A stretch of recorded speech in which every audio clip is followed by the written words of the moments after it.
Hello students, आज की class में आपका स्वागत है। पिछली कक्षा तक हम पढ़ रहे थे उसी के कंटिन्यूएशन में calculation of energy of molecular orbital. ठीक है, तो इसमें हम पढ़ रहे थे कि हाइड्रोजन प्लस आयन के बनने पर आणविक जो कक्षक है उसका तरंग फलन साई एम ओ को हम समीकरण नंबर 10 के द्वारा लिख सकते हैं। इसमें देखिए C1 और C2 जो है मिश्रण गुणांक है और इनके मान के निर्धारण के लिए साई एम ओ के ऊर्जा का जो मान है वो निम्नतम प्राप्त होता है। तो यदि Sai A psi 1 psi 2 Sai N तक के जो परमाणु होते हैं वो परमाणु व 1 2 3 4 एन तक के परमाणु के परमाणु कक्षक होते हैं, उनके आणविक कक्षक की गणना करने के लिए समीकरण 11 का प्रयोग किया जाता है। ठीक है, इसमें कुल जो तरंग फलन है वो सभी आणविक कक्षकों के तरंग फलनों का गुणनफल होता है। तो psi M O equal to 1 2 3 psi A psi 1 psi 2 psi 3 psi N का गुणनफल होता है, समीकरण 12। अब देखिए, जब इलेक्ट्रॉन नाभिक ए के निकट होता है तो C1 का मान 1 होता है और C2 का मान 0 होता है। ठीक है, और इसी प्रकार से यदि इलेक्ट्रॉन जो है वो नाभिक बी के निकट होता है तो C1 का मान 0 और C2 का मान 1 होता है। एक्सट्रीम कंडीशन है, अन्य परिस्थितियों में C1 और C2 के मान भिन्न भिन्न होते हैं। यदि परमाणु ए और बी दोनों समान है तो इनका जो मिश्रण गुणांक है वो समान होंगे। तो C1 स्क्वायर बराबर C2 स्क्वायर और C1 बराबर प्लस माइनस C2। इसी प्रकार से दोनों तरंग फलन साई और साई बी का संयोग दो प्रकार से संभव है। जब दोनों तरंग फलनों का चिन्ह समान होता है, मतलब C1 बराबर प्लस C2 और दोनों तरंग फलनों का चिन्ह विपरीत होता है तो C1 बराबर माइनस C2। और इस प्रकार से साई एम ओ का मान समीकरण 10 से समीकरण 5 में रखने पर तो एनर्जी का मान जो है वो E equals to integration minus infinite to plus infinite C1 psi A plus C2 psi B Hamiltonian operator C1 psi A plus C2 psi B d tau upon C1 psi A plus C2 psi B का whole square d tau, समीकरण नंबर 13। मिश्रण गुणांकों का मान variation method के द्वारा ज्ञात कर लिया जाता है और श्रोडिंगर इक्वेशन के हल के लिए जो तरंग फलन साई है, हम जानते हैं, हमने पिछली कक्षा में भी पढ़ा था क्वांटम मैकेनिक्स में, क्वांटम केमिस्ट्री के अंदर, कि जो तरंग फलन साई है वो नॉर्मलाइज्ड माना जाता है। तो integration of psi square M O d tau equals to 1 होना चाहिए। तो इसमें साई एम ओ का मान रखेंगे तो C1 psi A plus C2 psi B का whole square d tau equals to 1। इसको सोल्व करते हैं तो इक्वेशन नंबर 16 हमारे पास आती है। अब इक्वेशन नंबर जो 16 है उसमें C1 स्क्वायर और C2 स्क्वायर क्या है, कांस्टेंट हो, तो उसको इंटीग्रेशन से बाहर हम ले लेते हैं। अब दो स्थितियां होती हैं, C1 बराबर 1 और C2 बराबर 1।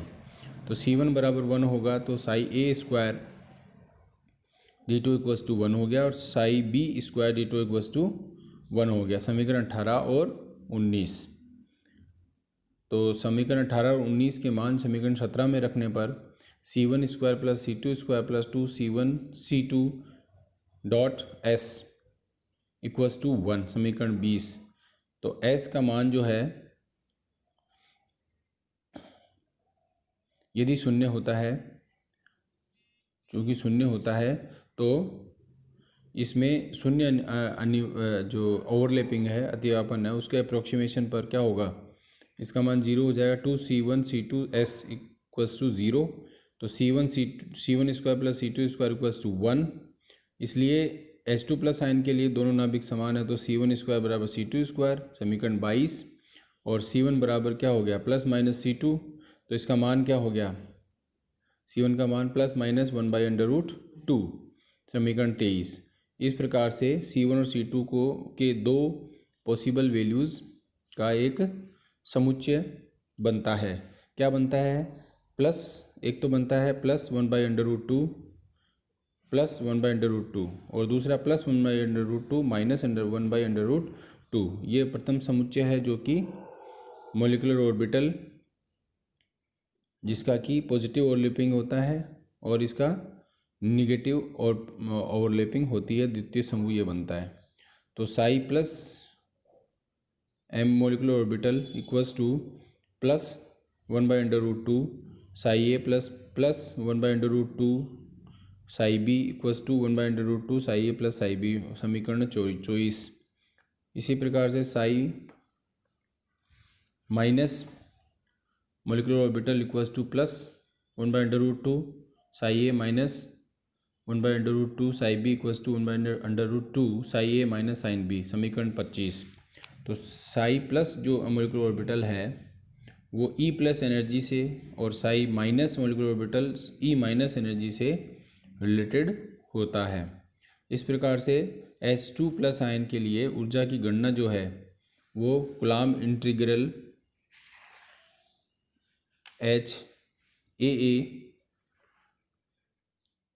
अथवा HBB और resonance integral HAB overlapping integral जो है, जो कि हमें extent and possibility of overlapping मतलब सीमा और संभावना, अतिव्यापन की सीमा और संभावना को बताता है, उसका जो मान है वो SAB द्वारा हम ज्ञात कर सकते हैं।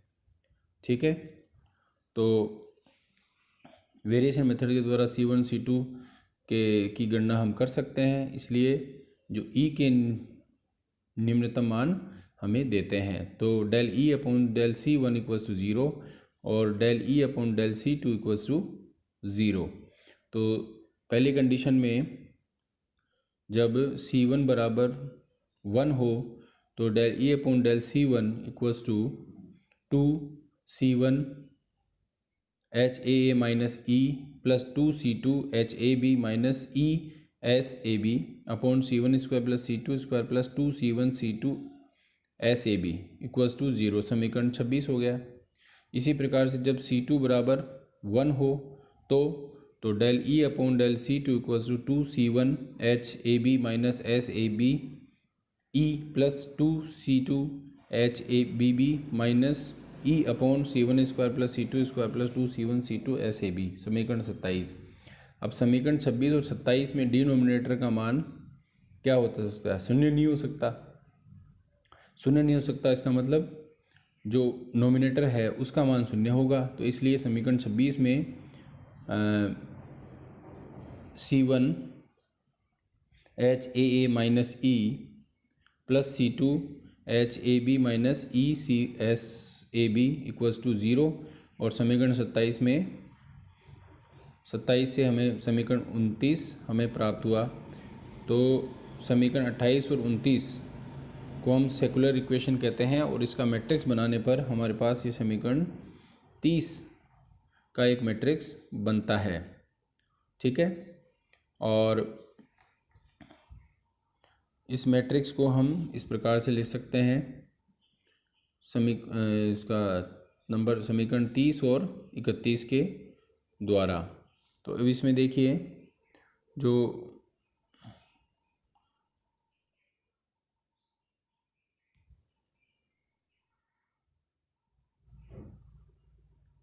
चूँकि H2 प्लस आयन में दो हाइड्रोजन परमाणु एक जैसे होते हैं या समान होते हैं, इसलिए HAA बराबर HBB, अतः जो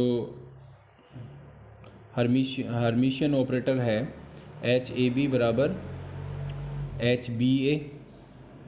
तो जो 1s कक्षक है वो क्या होता है? नॉर्मलाइज्ड होता है, अतः SAA बराबर SBB बराबर 1, SAB बराबर SBB बराबर S। अतः समीकरण जो 31 है उसको हम इस प्रकार से मैट्रिक्स को लिख सकते हैं, HAA minus E HBB minus ES HAB minus ES HBB minus E equals to 0। तो इस डिनोमिनेटर का जब हम विस्तार करते हैं तो HAA माइनस E का whole square equals to HAB minus ES का होल स्क्वायर। तो HAA minus E equals to plus minus H A B minus E S. ये समीकरण 33 हमें प्राप्त हुआ। अब इस समीकरण 33 से हम एनर्जी की वैल्यू निकाल सकते हैं। जो ई प्लस है वो equals to H A mine plus H A B upon 1 minus S. 34 नंबर E minus equals to H A minus H A B upon 1 minus S, समीकरण 35। तो इस प्रकार से दोनों जो आणविक कक्षक है साई ए और साई बी को उनकी एनर्जी ई प्लस और ई माइनस के रूप में हम इस एक छोटा सा आरेख है, उस आरेख के द्वारा हम इसे प्रदर्शित कर सकते हैं। एनर्जी है, ठीक है। तो इसमें E plus equals to 1 plus S A B H A plus H A B, E minus equals to minus 1 minus S A B H A minus H A B, ठीक है। साई ए जो है वो सममित आणविक कक्षक तरंग फलन साई एस है और एच बी बराबर असममित आणविक तरंग फलन साई ए एस कहलाता है, ऐसे हम कहते हैं, ठीक है। बाकी का हम नेक्स्ट क्लास में करेंगे। Thank you.